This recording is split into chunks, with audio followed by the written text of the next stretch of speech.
Excelentíssimos senhores, excelentíssimas senhoras, caras arquitetas e caros arquitetos, a todos os presentes e aos que nos estão a assistir online, muito boa tarde. Após esta interrupção para o almoço, vamos dar início aos trabalhos previstos para a tarde de hoje, com as apresentações do segundo painel do dia, dedicado à tectónica da reabilitação urbana, conceitos materiais e processos construtivos. Esta iniciativa conta com o apoio do Governo dos Açores e com os seguintes patrocínios: Trepa, Açor Piscinas, Marques, Mega Loja Borja Reis, Slater Sistemas, Construtora Ideal da Terceira, Porta R, Sana Indusa, Promotora, Tecnovia Açores, entre outros. O vogal do Conselho Diretivo da Secção Regional dos Açores da Ordem dos Arquitetos, arquiteto Filipe Mota, irá moderar esta conversa. Contamos com as apresentações do Dr. Arquiteto José Aguiar, professor associado da Faculdade de Lisboa e vice-presidente da Mesa da Assembleia Geral da Sociedade para a Preservação do Património Construído, do Dr. Engenheiro Rui Póvoas, professor catedrático da Faculdade de Arquitetura da Universidade do Porto, e do Engenheiro Francisco de Sousa Fernandes, diretor do Laboratório Regional de Engenharia Civil. Podem se dirigir.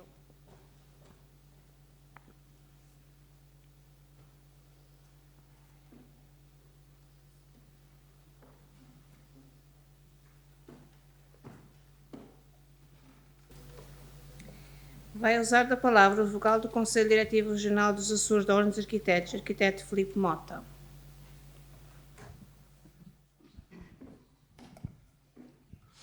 Muito boa tarde a todos. Bem-vindos à segunda parte do nosso seminário de arquitetura com o tema reabilitação urbana. Nós, neste segundo painel, vamos intitulado A Tectónica da Reabilitação Urbana, Conceitos, Materiais e Processos Construtivos. Vamos tentar, muitos pontos já foram aqui focados na parte da manhã por os intervenientes, mas vamos refletir essencialmente, tentar dar aqui uma vertente mais pragmática daquilo que temos estado a falar, nomeadamente os novos paradigmas do século XXI na conservação e na reabilitação, como projetar e construir no edificado existente, metodologias desta intervenção e processos construtivos e materiais. São tudo um pouco, algumas coisas foram aqui afloradas, mas pretendemos que as apresentações foquem isto mais em pormenor, digamos assim. Eu convidava o Dr. Arquiteto José Aguiar, que vai fazer a primeira apresentação. Vou aqui ler uma pequena nota biográfica apresentando o Dr. Arquiteto José Aguiar. Portanto, tem um doutoramento em Conservação do Património Arquitetónico pela Universidade de Évora. Foi investigador do Laboratório Nacional de Engenharia Civil entre 86 e 2005. É atualmente professor associado agregado na Faculdade de Arquitetura da Universidade Técnica de Lisboa, onde coordena o grupo de unidades curriculares de conservação, de restauro e reabilitação em mestrados e doutoramentos. Dirige também o grupo de investigação em documentação e estudos de conservação e restauro, ARC-HC 3D, Architectural Heritage Conservation, Laser Scanning and Photogrammetry. É coordenador de projetos de investigação em conservação e projetos de restauro e reabilitação em monumentos nacionais. Conta com centenas de publicações, destacando-se os livros Cor e Cidade Histórica, Estudos Cromáticos e Conservação do Património e o Guia Técnico de Reabilitação Habitacional. Foi também presidente do ICOMOS Portugal, o Conselho Internacional de Monumentos e Sítios. Muito obrigado. Muito obrigado aos colegas dos Açores, também à Ordem, Secção Regional, e cumprimento todos os colegas e todas as colegas, e vou já diretamente ao assunto, sem grandes preliminares, porque só tenho uns 200 slides para mostrar, portanto é rápido. Acreditando que uma boa imagem poupa imensas palavras. Começamos por discutir no século XIX objetos, estamos hoje a discutir itinerários, territórios cada vez mais extensos. E os Açores sabem disto, porque ainda por cima têm património urbano e paisagem cultural, que são dois dos grandes problemas que hoje temos, porque eu acho que ainda não percebemos inteiramente o que é património urbano e também ainda temos muitas discussões. E, portanto, muito rapidamente fomos do objeto e agora estamos a discutir os itinerários culturais. Europa, Brasil, Ásia. E estamos a fazer um processo de morte do pai. Na Carta de Atenas de 33, com que eu estudei ainda, o património urbano era um problema. Morte do pai outra vez, Le Corbusier, o que fazer com os bairros históricos. O melhor era arrasá-los e fazer o plano Voisin, por exemplo. E depois nova Carta de Atenas de 2003, em que se diz o oposto do que se dizia da outra, 70 anos antes, em que se diz que a cidade do futuro já existe hoje, é a sua reconversão, a sua reabilitação que nos dará a cidade do futuro. E depois, quem disse as últimas palavras no enterro de Le Corbusier, o Ministro da Cultura, André Malraux, faz o primeiro processo de classificação de cidades históricas em França. Depois os ingleses fazem as conservationárias, mais de 10 mil neste momento, tem mais de que monumentos nacionais portugueses e não parece ser um problema económico, pelo contrário. E em Portugal esquecemos também que temos uma longa tradição disto. José Augusto de França, que morreu há pouco tempo e que nos anos 60 fez a mais pioneira das propostas de salvaguarda da arquitetura pombalina, felizmente agora reeditado pela Câmara. Cabeça Padrão, um arquiteto que ninguém conhece, mas conhecia muito bem Kevin Lynch e Gordon Cullen, e que dirige um serviço pioneiro que se chamava Defesa e Recuperação da Paisagem Urbana e os Serviços de Ordenamento de Paisagem Rural, propondo o complemento do inquérito da arquitetura popular portuguesa, que estudou a arquitetura rural, com o estudo do património urbano, ou seja, o primeiro levantamento em Portugal. Começou pelo Algarve, estava a mudar muito depressa, e é um trabalho completamente esquecido, mas absolutamente pioneiro. E depois Távora, com a proposta de intervir no Barredo que se propunha ser todo destruído nos anos 70, depois salva a fachada dos Almadas e depois, 10 anos depois, era património mundial. Vejam a velocidade desta transformação. E Távora faz, com este estudo, um estudo pioneiro dos estudos de Bolonha, que surge praticamente na mesma altura. E eu penso, aliás, tivemos uma discussão ao almoço sobre isto, Távora, que odiava esta palavra pós-moderno, eu acho que ela era estruturalmente já pós-moderno. Já estava em muitas das questões que nos... Eu diria toda a geração dele é estruturalmente pós-moderna. E temos aqui o plano do Barredo, antes e depois, foi agora editado em facsímile pela Câmara do Porto, vejam que vale a pena. Eu estou acelerado porque são muitas imagens.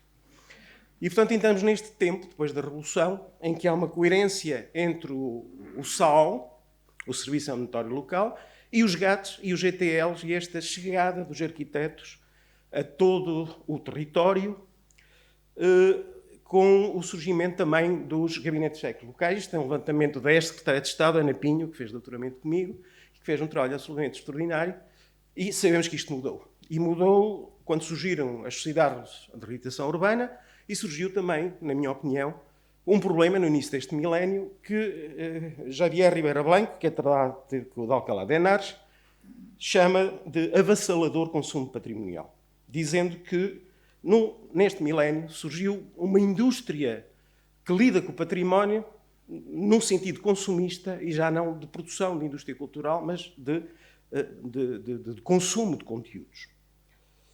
E nós vemos isso claramente na estratégia política do próprio país. Por exemplo, em 2007, houve uma tentativa de retirar a dominabilidade pública ao património, que nunca tinha acontecido antes. Na lei portuguesa, o que é património é como se fosse uma base aérea. O interesse privado tem que responder ao interesse superior, que é o interesse público, mas tentou-se alterar a lei. E depois surgiram programas como este, que eu sou totalmente contra, o Revive, em que temos, com os nossos impostos, o nosso governo a apoiar grandes grupos hoteleiros, a fazer conceição-construção de grande dimensão, quando o mesmo dinheiro devia ser repartido por uma grande quantidade de projetos culturais, distribuído por muitos mais projetistas e que funcionassem como centros de ativação cultural. Eu não preciso nada de ter um super hotel num convento, o que eu preciso é tratar esse convento para toda a indústria à volta poder usá-lo. E isto é um erro de casting absoluto. Chouet chama a este processo um processo de fetichização e museificação patrimonial. Diz Chouet, estamos num tempo em que todos com estas coisinhas só vemos a imagem e perdemos os conteúdos. Aquilo que ele chama os monumentos e o património é uma alternativa, uma criação apressada a um universo tecnicizado e monossémico, cada vez com menos sentido e cada vez menos conteúdos. Então, eu já fui apanhado na armadilha. Num ano da minha vida em que estava muito cansado, a minha mulher, tens que descansar, vamos para a República Dominicana. Estava farto da República Dominicana, a água é demasiado quente, ele disse, estou farto da tua cara, vamos ali a uma cidade medieval. E eu fui à cidade medieval. E depois comecei a pensar, não pode ser, Então quem descobriu isto foi o Cristóvão Colombo. Como é que pode haver uma cidade medieval na República? Mas havia, com templos gregos. O Júlio Iglesias tem uma memorial aí por trás do templo grego. Era uma cidade feita por um gringo, com um bocadinho toda a Europa, e os europeus todos contentes. Enfim. E na China está-se a fazer o mesmo. Shanghai Times. E em Portugal também estamos a fazer o mesmo. Vamos a Tomar e fazemos a cidade do chocolate, precisamente medieval, e fazemos feiras medievais, e a certa altura desisti, porque já são feiras a mais. E depois fizemos também, evidentemente, o que já aqui foi falado muitas vezes, o fachadismo, e o fachadismo toca-me muito, porque o meu primeiro trabalho no LNEC, depois de ter trabalhado com o Gonçalo no Jornal dos Arquitetos, que foi a primeira coisa a sério que eu fiz, foi a trabalhar com o Gonçalo, fui trabalhar depois com um sócio do Gonçalo, que era o Reis Cabrita, e no LNEC o primeiro trabalho que eu fiz foi o Manual do Bairro Alto, e este palácio estava todo recuperável. E depois foi deixado ao abandono, e agora foi feito um palácio novo a imitar o antigo, mas que é completamente falso histórico e falso artístico. E que perdeu-se todos estes conteúdos, toda esta materialidade interior, e ao mesmo tempo são um processo, já aqui foi falado, de segregação, de injustiça social, de expulsão de pessoas. E lamento, Gonçalo, mas, por exemplo, eu sou muito crítico desta intervenção numa área de património mundial, no Porto, na área central da classificação, em que temos 7 edifícios destruídos, uma enorme destruição dos interiores e depois a publicidade das Cardosas, em que vemos um sítio onde moravam pessoas, agora tem Audi já 5 e Audi já 6. A mim choca. E isto feito com os meus impostos e como estratégia pública. Porquê é que toco nisto? Porque desde 2000 há um documento estruturado das políticas europeias, publicado depois em 2004, chama a vossa atenção para isso, Guidance on Urban Rehabilitation, que estabelece 3 princípios que aqui já foram ditos muitas vezes, que é o princípio da justiça social, da participação democrática, todos temos que ganhar com isto e todos temos que discutir estas coisas, e depois outro princípio, que é o princípio ambiental, ecológico, etc., tem a ver com a qualidade geral do ambiente urbano e, evidentemente, dos espaços públicos. E agora aqui começo com os pontos daquilo que preferi falar no correu mal, para agora começar a dizer, então, e o que é que está a correr bem neste milénio? E posso começar com os espaços públicos. E nos anos 80, 90, fizemos uma série de intervenções, por exemplo, em Coimbra, Távora, por exemplo, Birne, em Coimbra também. Coimbra foi, nas últimas 2 décadas, um laboratório incrível de conservação, restauro e habitação, que não está suficientemente estudado, que foi a candidatura de Coimbra a Património Mundial e que foi acompanhada de projetos magníficos, muitos não concretizados. O Gonçalo nunca concretizou o seu projeto, que se sabe muito bem, no concurso que ganhou, de requalificação do espaço público, enfim, talvez um dia. Eu não tinha combinado nada com o Gonçalo destas coisas, mas enfim. Ou Guimarães, todos conhecem, antes e depois. Também, evidentemente, com a participação de Távora e de Porta, já agora, e Álvaro Domingos e outros professores da Escola do Porto. E já agora também, esquecemos sempre, o Chiado, CISA, um projeto absolutamente fundamental, muito baseado também na requalificação de espaços públicos, que se continua. Isto é a última fase, ainda não concluída, depois continuada pelo Falcão de Campos, que levou esta ideia de usar meios mecânicos para subir as colinas. Lisboa sempre apostou nesses meios. E, enfim, esta devolução de Lisboa ao povo e às pessoas, que parece não ter muito bem resultado em termos eleitorais, mas, enfim, porque o Presidente perdeu as eleições, mas houve uma grande revolução, a reestruturação do Torreio do Paço, no qual colaborei com o Ateliê 15, no plano diretor para os edifícios e o projeto de Bruno Soares, que todos conhecem, ou a Ribeira das Naus, João Gomes da Silva e João Nunes, ou o projeto para o Campo das Cebolas, ou, já agora, outro projeto que nos esquecemos e devíamos lembrar, o Porto, que, quando foi capital da cultura, faz uma estratégia de reabilitação urbana baseada na requalificação dos grandes espaços públicos. Por exemplo, este projeto absolutamente magnífico do Manuel Fernandes de Sá, que, não havendo espaço na cidade histórica, nos leva o carro para o meio do rio e nos permite perspectivas incríveis, ou Solá Morales, este reóstato da cidade, que ao mesmo tempo é rotunda, é parque de estacionamento e é ponto de vista e de abertura sobre o parque da cidade, ou Eduardo Souto Moura e Cisa e outros, toda a estruturação do método do Porto, que deixa de ser uma mera infraestrutura tecnológica ou rodoviária e passa a ser um objeto estrutural de requalificação urbana, ou o concurso também para a requalificação de todo o centro, enfim, todos conhecem. Ficou um bocadinho pendurado neste caminho um trabalho, tive a ocasião de orientar uma tese de doutoramento sobre estas questões de acessibilidade da Adriana Vieira, que depois ganhou um prémio da melhor tese da América do Sul. Era um problema que os portugueses sempre tiveram. Basta olhar para Angra, nós nunca escolhemos cidades planas ocupadas em extensão como a Espanha, Filipinos.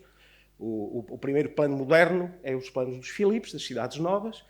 Nós usávamos estrategicamente os F-16, que eram as naus daquele tempo, e nós temos uma ocupação mundial de outras características. E, portanto, usávamos o relevo para levar as águas sujas para o rio e usávamos a região para marcar o território das cidades e trabalhamos sempre com o relevo. Por exemplo, em Salvador, descobrimos que havia 5 elevadores que levavam da cota baixa à cota alta por meios mecânicos as pessoas à cidade. Mas no meio disto, do que é que esquecemos? A acessibilidade não é só física. Quando chegamos, por exemplo, na terra do meu filho, em Aachen, na Alemanha, porque agora os nossos filhos, a terra deles já não é Portugal, infelizmente, qualquer monumento recebe as pessoas que têm dificuldades em ver, e os miúdos adoram. Um cego precisa de ouvir indicações, portanto, temos indicações áudio, e tem uma coisa que se chama Archaeologic Fenster, que são janelas do tempo em que as mulheres, os adultos ou as crianças podem obter informação sobre cada território, até sobre a vida privada daquele território, por exemplo, os cidadãos que morreram aqui com a SIDA, que são lembrados em múltiplas dimensões. Portanto, isto é uma dimensão que nós temos que incluir nos processos de...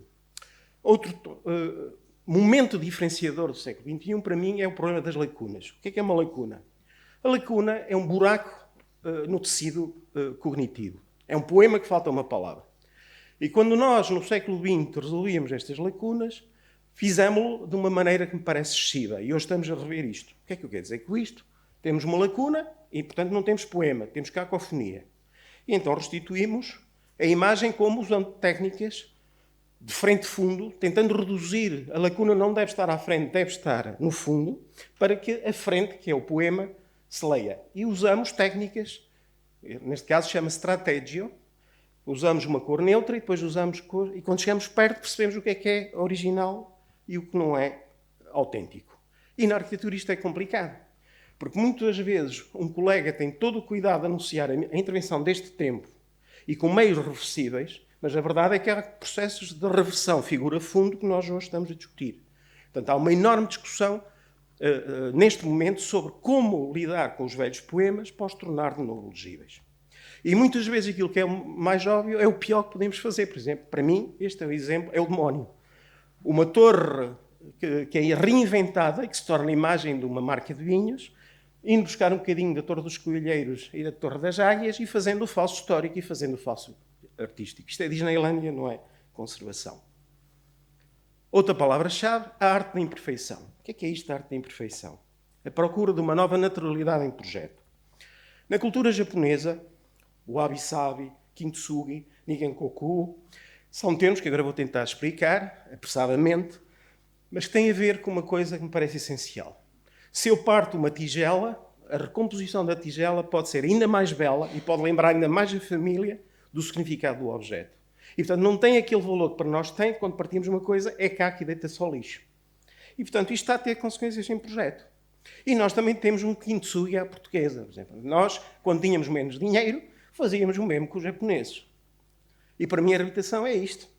É tentar conservar e restaurar o que de valor tem, e não podemos fazer a reabilitação sem uma teoria de valor, e depois tentarmos ser o mais sofisticados e o mais modernos sempre que pudermos. Por exemplo, o Irã deve conhecer isto, a Casa da Arquitetura em Paris, a reconstituição da cobertura e criar um espaço multifuncional, que pode ser auditório, vamos para o bailarico, ou vamos fazer uma reunião. Ou, por exemplo, o Matadero, em Madrid. De manhã podemos jogar futebol aqui e à noite podemos ter um concerto de cordas no mesmo espaço. E, portanto, a comunidade usa o espaço e não é só para coisas finas da cultura. Ou o MUD, em Lisboa. Ou, por exemplo, um projeto que eu gosto muito, do Chipperfield, o Noise Museum, que introduz outra novidade que me parece imprescindível no século XXI. Já falamos muito de artesãos, mas são muito difíceis de obter. Então, não podemos esquecer que não podemos fazer projetos no século XXI sem conservadores restauradores, que é uma nova disciplina que nos ajuda. Enfim, O Birne podia falar muito mais do que isso, sobre o Palácio no Algarve, enfim. Eu não conheço nenhum grande arquiteto hoje que não trabalhe nestas coisas com um grupo de conservação e restauro que lhe dê apoio direto, porque muitas vezes é mirífica esta ideia que vamos ter super canteiros. Alguns têm, outros não têm, e portanto temos de trabalhar com estes novos companheiros de caminho. E esta obra do Schiphol parece-me absolutamente paradigmática, em como podemos ser contemporâneos, mas depois na seleção dos materiais, etc., tentar criar uma nova naturalidade entre o tempo. Isto já existia. E para mim, Távora é claramente um arquiteto pós-moderno. Santa Maria da Costa é um referente para todos nós nesta tentativa de perceber como é que o tempo construiu e dialogou com o lugar e como é que eu agora chego e acrescento este novo momento lógico. Ou Guimarães, nós tínhamos reuniões aqui, quem fazia projeto discutia com os colegas aqui o que é que fazia ou não fazia, de colega para colega, e sem grandes regulamentos e sem grandes leis. Távora, por exemplo, a necessidade objetiva de aproveitar o mais possível, não deitamos fora uma janela, um quadro de vãos, quando 90% dele é restaurável e recuperável. Ou, já agora a nova geração, Zé Adrião, edifício dos Fanqueiros. Para que estar a tapar estas extraordinárias coberturas pombalinas, estes poços de luz, quando elas se podem transformar em argumentos de projetos absolutamente notáveis? E aceitando todo o tempo. Este edifício não é só do século XVIII, também é do século XIX e é do século XX. E se esses pedaços têm valor, por que não incorporá-los todos na nova formulação? E percebendo claramente o que é novo e o que é não, sem o menor dos fingimentos. Isto leva-me, e já estou quase no fim, a outra palavra que é palimpsestos. Nós percebemos que em Portugal é raro termos um edifício de um tempo. E muitos tempos se representam. E, portanto, hoje não podemos fazer isto sem arqueologia da arquitetura. E a arqueologia da arquitetura é hoje um ênfase. Arqueologia que não é só para baixo, terra. É arqueologia também nas paredes e que nos explicam as fases e os momentos e, evidentemente, também a história da construção. Firmitas, utilitas, venustas. Já aqui foi falado. Nós, no século XX, falamos muito de utilitas e venustas, a arte e a utilidade, e eu acho que esquecemos a firmitas. E se fizermos um caminho de análise, nós não podemos valorizar o trabalho, por exemplo, como este trabalho absolutamente notável da cúpula de Florença, Brunelleschi. Não é só pela cúpula ou as pinturas murais que isto vale. Foi a ciência da construção que permitiu construir isto, num tempo em que se faz uma catedral que não se sabia como concluir, mas tinha-se fé em Deus, e Deus resolveu o problema, pôs lá o Brunelleschi e criou a arquitetura moderna. E, portanto, este valor construtivo, não pode ser alienado, não é só a forma. E, portanto, surgiu um princípio cada vez mais importante, que é: se puderes fazer menos, não faças demais. O princípio da intervenção mínima. Portanto, já não podemos fazer o que fizemos no século XX e fartamos-nos de fazer, substituir tectónicas originais e estruturas originais por reforços excessivos em betão armado, muitas vezes incompatíveis, e, portanto, surgiu uma nova geração de engenheiros, felizmente. O engenheiro deixou de ser inimigo, passou a ser o amigo, já foi aqui dito. Estamos com uma geração nova de engenheiros que estão a formar gente de incrível valor e que fazem projetos muito mais estratégicos, recorrendo muitas vezes aos nossos modelos 3D para detectarem onde é que é preciso reforço e fazerem intervenções muito mais cautelosas. O LEREC também anda neste caminho, enfim, o meu colega dirá, mas houve um tempo, aqui em Angra também fizemos intervenções muito pesadas, também para resolver os problemas da segurança do sismo, mas há toda uma nova evolução que nos aproxima para uma nova familiaridade com a madeira, com as alvenarias e como é que nós vamos intervir para reutilizar o máximo possível e sem fachadismo, como falamos. E as universidades, apesar de terem já levado alguns coices hoje de manhã, na verdade também têm feito o seu caminho. Temos feito um imenso trabalho, temos acrescentado tijolinhos de conhecimento na nossa escola em Lisboa, na Escola do Porto, onde eu colaboro com o Rui e com a Clara, e, por exemplo, pedimos aos nossos alunos no Porto que cada um deles traga uma pequena monografia sobre coberturas de pedra, e pouco a pouco estamos a construir um campo de conhecimento que vai ser disponibilizado, está a ser disponibilizado a toda a sociedade. E inúmeras operações de contato com a realidade. De simular a taipa, simular as pinturas dos fingidos, no Brasil também, e fundamos já agora a Sociedade Portuguesa de História da Construção, o Rui também é um dos fundadores, e outros estão aqui presentes. E para quê? Para introduzir estas questões com seminários no Brasil, no Porto, de novo no Brasil, em Salvador, o próximo na Universidade do Minho, e, portanto, estejam atentos. Compatibilidades. E agora é que vou acelerar mesmo. Descobrimos que muitos dos materiais modernos eram totalmente incompatíveis com a cultura da construção ancestral.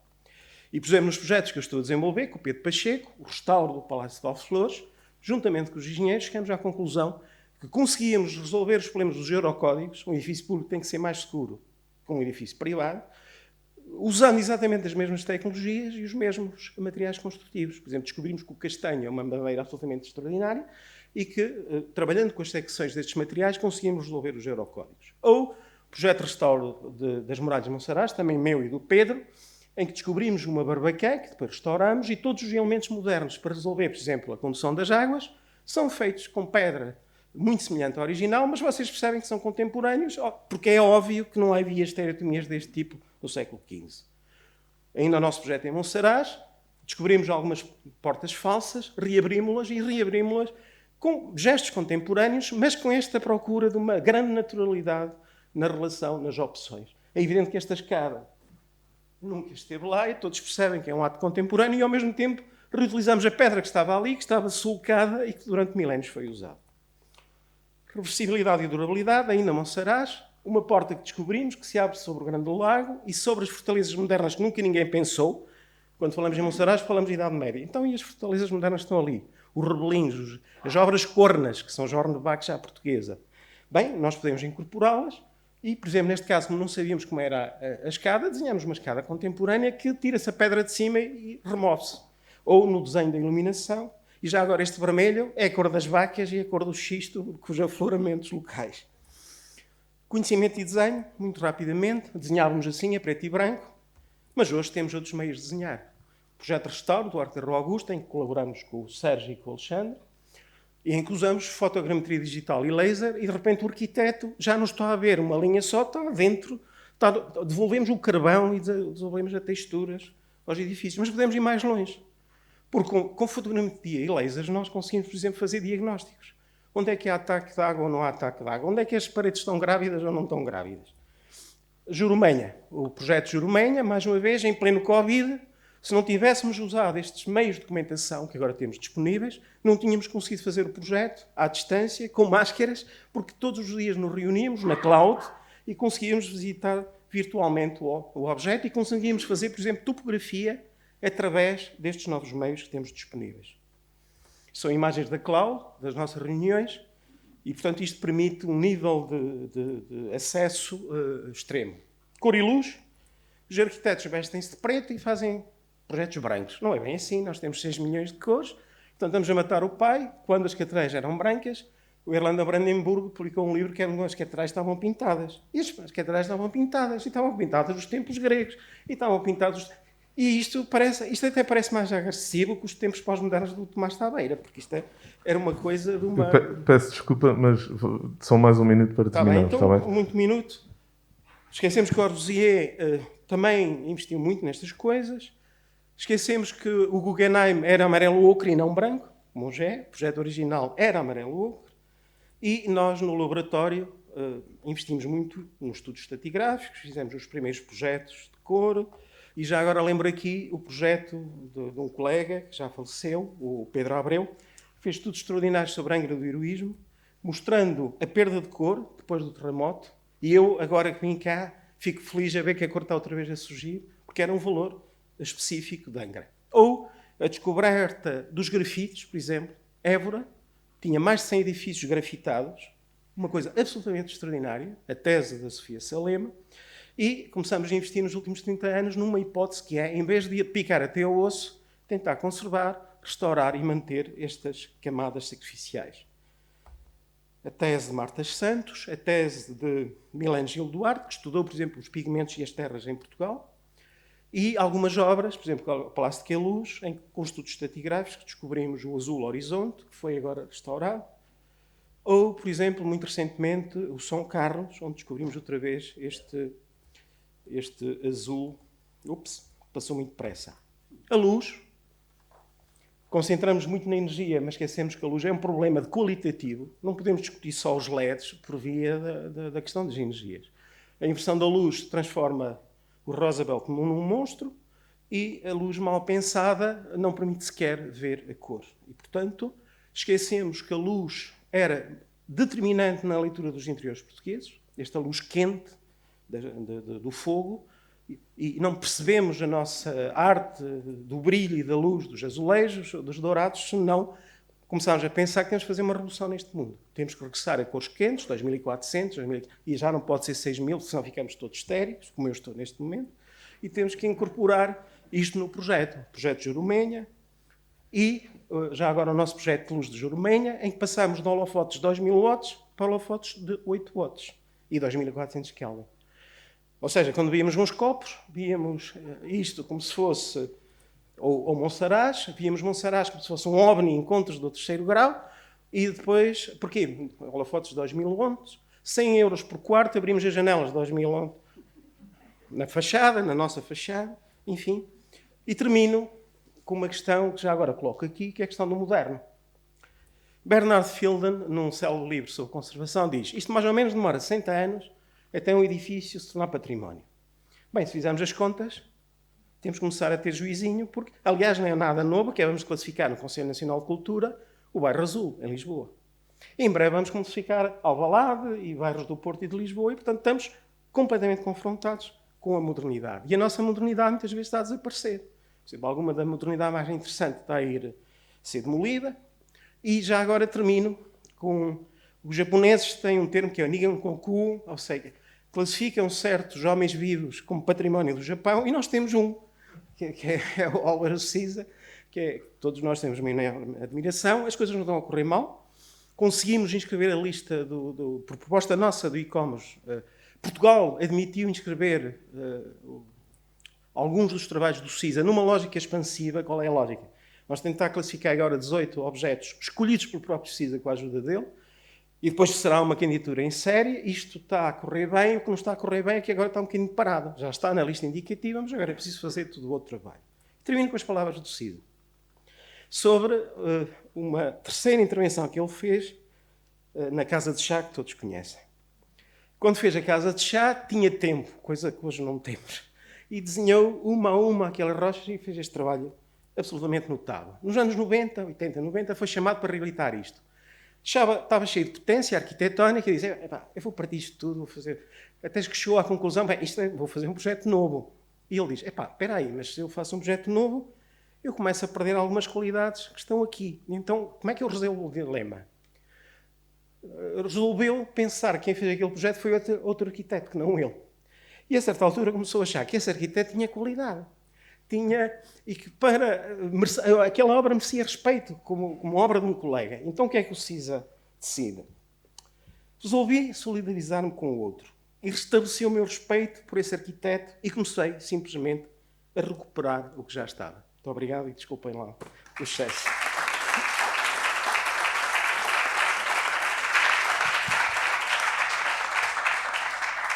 Eu roubei uns minutos, mas prometo que me calo na discussão. Muito obrigado. Vamos passar então a palavra ao próximo orador, o Dr. Engenheiro Rui Povas. Não, só queria saber como é que se desliga isto. Então, desculpa lá.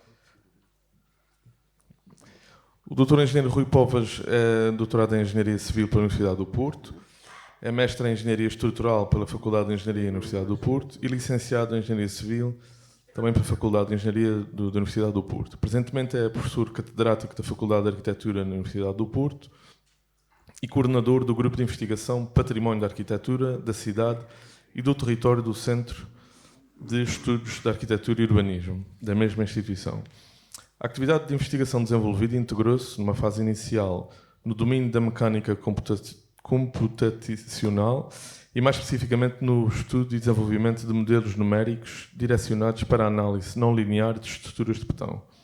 Atualmente, os interesses de investigação inscrevem-se fundamentalmente na área da conservação e reabilitação de edifícios antigos, incidindo, em particular, no estudo do sistema estrutural e construtivo do edificado dos séculos XIX e XX, sendo no âmbito da história da construção, seja visando o estabelecimento de metodologias de intervenção direcionadas para a sua reabilitação.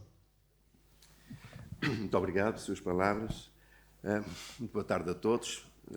Vou começar por agradecer ao arquiteto Nuno Costa a Presidente da Secção Regional dos Açores, da Ordem dos Arquitetos, o convite que me foi endereçado e que aceitei com muito gosto. Eu vou ser breve, tanto quanto possível, tenho muita coisa a dizer e, portanto, avançava de imediato para a minha apresentação. O tema é este que está aqui apresentado. Vou fazer uma abordagem essencialmente direcionada para princípios, critérios, metodologias. É um pouco esta a minha abordagem e também muito focada naquilo que são os edifícios antigos correntes, edifícios de arquitetura corrente antigos. Bom, a apresentação está estruturada nestes 5 pontos.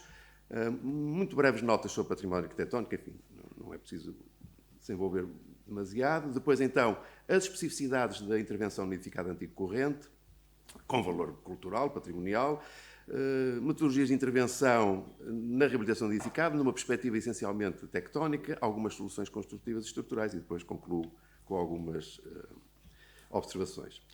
Bom, relativamente ao património, pois todos conhecemos, durante muito tempo a prática corrente era simplesmente reutilizar os edifícios e alterá-los em função das necessidades do momento e usando, inclusive, portanto, as técnicas e os modelos que eram correntes à época. Portanto, este conceito de património, enfim, tem o seu tempo. De qualquer das formas, eu diria que, enfim, eventualmente podemos tomar estas iniciativas papais como talvez os primeiros apontamentos de salvaguarda. Realmente acentuou-se de forma significativa com a Revolução Francesa e depois também com o advento da era industrial, portanto, séculos XVIII e XIX. E, então, muito sumariamente, a questão que se coloca é, ok, reconhecida esta qualidade de património arquitetónico, como é que estabelecemos esta condição? E também, uma vez estabelecida a condição, então quais são as metodologias de intervenção adequadas neste património? Bom, ao longo do século XIX e XX, muitas teorias foram desenvolvidas sobre esta temática, desde o restauro estilístico de Viollet-le-Duc até ao restauro crítico do Roberto Pani e Cesare Brandi. Também o ICOMOS, que já aqui foi referido, produziu e produz imensa documentação sobre esta matéria, cartas, recomendações, enfim, documentos da mais variada ordem, estão aqui algumas das mais relevantes. Portanto, e sempre tentando responder a estas duas questões. Como é que nós identificamos património arquitetónico e quais são, então, uma vez ele identificado, quais são os princípios, quais são as recomendações que devem fundamentar a nossa intervenção. Respondendo à primeira questão, o significado cultural é a matriz. Portanto, o significado cultural que tem a ver com a identificação do valor histórico da antiguidade, estético, social, técnico, científico, enfim, mais variado, e, muito importante também, o estabelecimento de um consenso social relativamente, digamos, à aceitação e ao reconhecimento destes valores. No património monumental, particularmente naquele mais excepcional, é muito fácil, o reconhecimento diria que é quase automático, o consenso igualmente, e o mesmo acontece também em património de menor dimensão, mas que facilmente é reconhecido como património arquitetónico. Convém também não esquecer que, no entanto, todo este edificado corrente que encontramos nos nossos centros históricos, núcleos urbanos, etc., é também ele passível de classificação. E é o caso concreto dos centros históricos, este belíssimo centro histórico de Angra do Heroísmo, também o do Porto, enfim, e muitos outros. Aqui chegados, então, quais os princípios e recomendações que deverão fundamentar e orientar a nossa intervenção? Muito sumariamente, eu realçaria estes dois, autenticidade e integridade. Parecem-me ser, digamos assim, os princípios-chave e que têm como corolário lógico o princípio, o critério de intervenção mínima e também intrusividade reduzida, já que, enfim, os critérios de reversibilidade, no nosso caso, são frequentemente de muito difícil aplicação. Também muito importante é a questão da apropriação. Estamos a falar de património que tem que ser usado, que tem que ser vivo e, portanto, isso implica, quando estamos a falar de edifícios correntes, incremento do seu desempenho, ou seja, há que o atualizar para aquilo que são as exigências da sociedade atual. Larga experiência, muitos documentos e, no entanto, prevalecem bastantes dificuldades. Elenco aqui algumas. Este conceito de autenticidade é um conceito difícil. Numa sua primeira formulação era um conceito muito eurocêntrico. Foi posto em causa por outras culturas, designadamente pela cultura nipónica e levou à realização de uma conferência, de um seminário em Nara, em 94, estritamente para discutir este conceito de autenticidade. Curiosamente, 20 anos mais tarde, em Nara, repete-se um novo seminário exatamente com o mesmo tema. Portanto, dificuldades. Também, olhando para a prática, nós encontramos de tudo. Desde as práticas mais conservadoras às práticas mais intervencionistas. E o que vai entre ambas. O uso dos edifícios históricos, todos reconhecemos que é essencial. O uso é absolutamente essencial para a conservação dos edifícios. No entanto, frequentemente, quando o uso não se adequa ao edifício em causa, ele pode ser extremamente penalizador, já foram hoje aqui referidos alguns exemplos.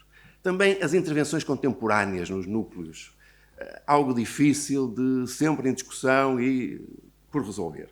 E, finalmente, quando se trata de tecidos urbanos antigos, evidentemente que, além do valor histórico-cultural, que está aqui em causa, também temos que atender aos aspectos socioeconómicos, às questões de sustentabilidade, etc. Tudo isso deve ser tido em conta nas políticas de reabilitação urbana.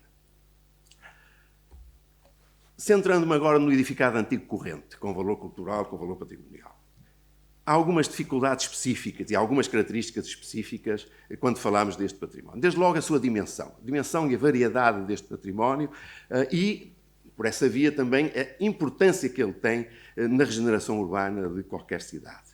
Por outro lado, é também um conceito relativamente recente. Habitualmente atribui-se a Giovannoni, em 1931, este conceito de património urbano.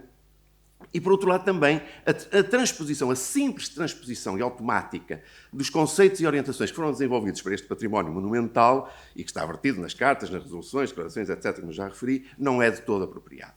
Seja porque são excessivos, já que os valores em presença são distintos, seja também que são de aplicação prática bastante difícil. Basta pensar no critério de autenticidade aplicado a edifícios que sofreram imensas transformações, muitas delas não estão documentadas, etc., etc.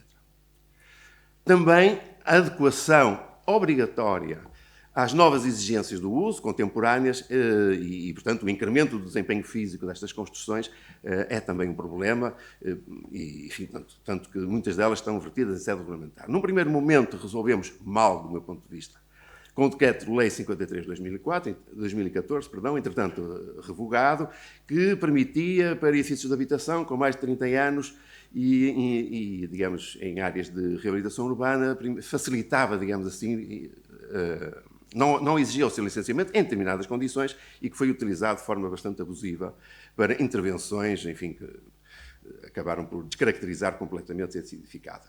Felizmente, desde 2019, com o Decreto-Lei 95, nós temos agora, e hoje já foi referido, temos hoje um regime que é aplicável e estudado para a reabilitação de edifícios e que contempla, enfim, contempla a sua especificidade. Depois também as deficientes condições de conservação que estão presentes têm efeitos negativos porque reduzem, por parte da sociedade, a percepção dos valores patrimoniais que estão ali envolvidos e também levam a que aceitemos, ou enfim, o que seja aceite, como benéfica qualquer tipo de intervenção, enfim, naquele edifício que estava desvalorizado. Alguns princípios foram desenvolvidos, vou aqui só chamar a atenção e tendo presente esta questão da tectónica, enfim, que é o tema desta sessão, os princípios de La Valetta para a salvaguarda e gestão de cidades e conjuntos urbanos históricos, já de 2011, enfim, um ponto importante, autenticidade e integridade, lá está, estes princípios que eu há pouco referi, deve ser preservada, incluindo os padrões urbanos, definidos pelo traçado dos regulamentos, etc. E também, muito importante, a forma e a aparência. Exterior, mas também interior. Os materiais, o volume, a escala. Portanto, dimensão tectónica aqui presente. Então, de que valores é que estamos a falar? E quais são as características, digamos, construtivas que nós temos em mente valorizar? Pegando no exemplo, enfim, que melhor conheço e que melhor estudei, que é a Casa Burguesa da cidade do Porto, mas certamente replicável em muitas outras situações, são inúmeros, desde os tetos trabalhados, estuques mais antigos em madeira, as caixilharias, seja nas portas, seja nas janelas, os vãos, enfim, e, claro, também aqui na cidade da Angra não faltam elementos nas fachadas que constituem valores a preservar. Princípios fundamentais a ter em conta. O princípio base é o conhecimento. Já aqui foi referido, mas não é nunca demais insistir neste ponto. O conhecimento é central. Conhecimento aprofundado do edifício que vamos intervencionar. Nas suas várias dimensões. Na dimensão histórica, na dimensão arquitetónica e também, naturalmente, na dimensão estrutural e construtiva. Critérios gerais de intervenção para a salvaguarda destes princípios. O conhecimento, como já referi, a preservação do existente. Essa deve ser, digamos, o critério que deve orientar, tanto quanto possível, a nossa intervenção. Preservar o existente e só em situações limites substituir. Naturalmente, há que satisfazer os requisitos normativos e exigenciais com a maleabilidade que a lei hoje permite. Já referi há pouco o decreto-lei. A questão da reversibilidade, enfim, que eu considero sempre difícil concretização, mas, enfim, reduzida introduzibilidade poderá ser um bom substituto. E, finalmente, particular atenção à compatibilidade dos materiais e sistemas construtivos. As áreas de intervenção, quando estamos a falar deste edificado, são imensas. Naturalmente, à cabeça, a segurança estrutural, os sismos em particular, enfim, e nos Açores, muito em particular, mas também questões ligadas com a eficiência energética, proteção contra o ruído, comportamento hidrotérmico, segurança contra incêndios, etc.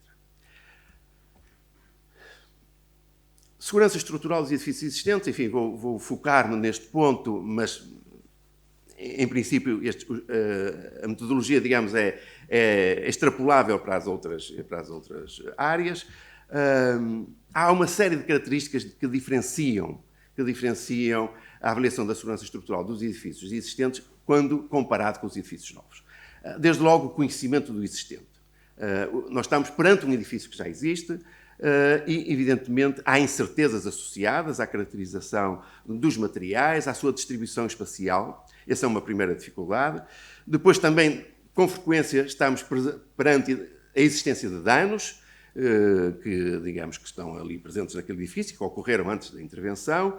Temos que lidar com alterações de uso, já me referi a este aspecto, são essenciais, mas com frequência levam a soluções particularmente intrusivas. Novas disposições regulamentares, no caso dos sismos isto é muito evidente, é uma regulamentação que foi sofrendo, talvez mais do que qualquer outra, alterações sucessivas ao longo do tempo e, portanto, com facilidade estamos perante um edifício que não cumpre, digamos, as novas disposições regulamentares. Também a idealização estrutural destes edifícios históricos em alvenaria é mais complexa, por estranho que possa parecer, e, naturalmente, que os formatos de segurança que se lhe aplicam são também distintos. Qual, então, a metodologia de intervenção? Eu vou-me apoiar num documento do Escarçá, que já aqui foi referido, é uma comissão científica do ICOMOS dedicada a esta temática da análise estrutural e de propostas de intervenção. Está, digamos, assente em 5 pontos, que são estes que estão aqui identificados: aquisição de dados, análise, diagnóstico e avaliação da segurança, o projeto, a obra e depois programas de manutenção a seguir. Começando pela aquisição de dados, ele assenta desde logo numa investigação histórica exaustiva, que nos deverá permitir conhecer qual é o sistema construtivo estrutural, original, quais as técnicas de execução, eventual existência de faseamento de construção. Por outro lado, também determinar todas as ocorrências que possam ter ocorrido no passado e, ao mesmo tempo, como objetivo suplementar, deve-nos ajudar a hierarquizar exatamente os valores daquele edifício. E eu enfatizo esta questão da hierarquização porque, com frequência, e particularmente neste edificado corrente, não é possível salvar tudo.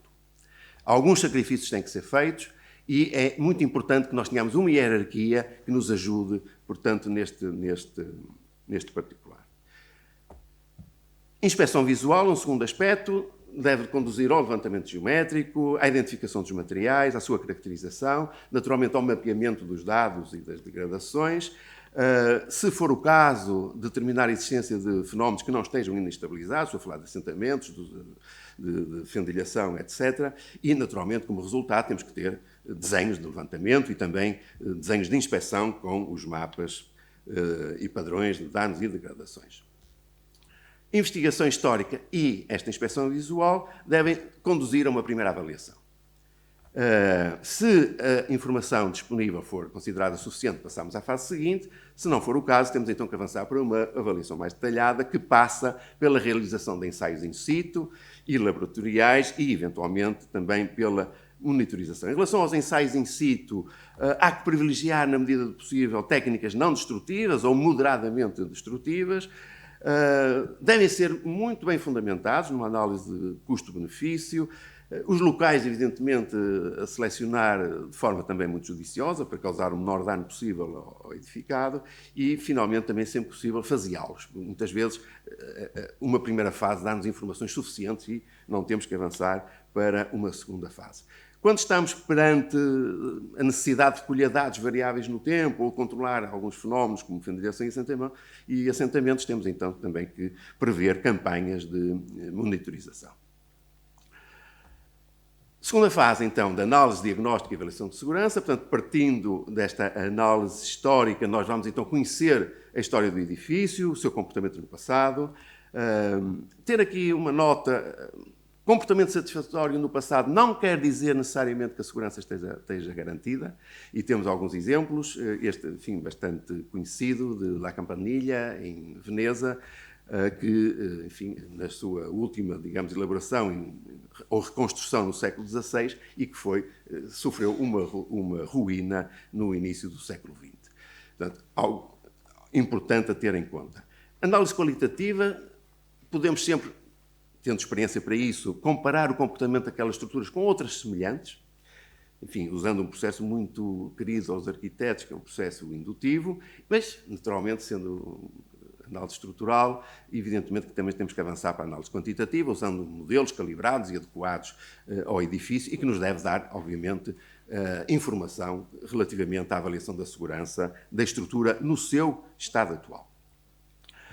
Por vezes, recorremos também à análise experimental, realizando ensaios de carga. Isto acontece com frequência quando o nosso julgamento é contrário à análise que fizemos numérica. Isto pode parecer estranho, mas acontece com alguma frequência, e aí recorrer a uma análise experimental, um ensaio de carga, pode resolver essa discrepância, digamos assim.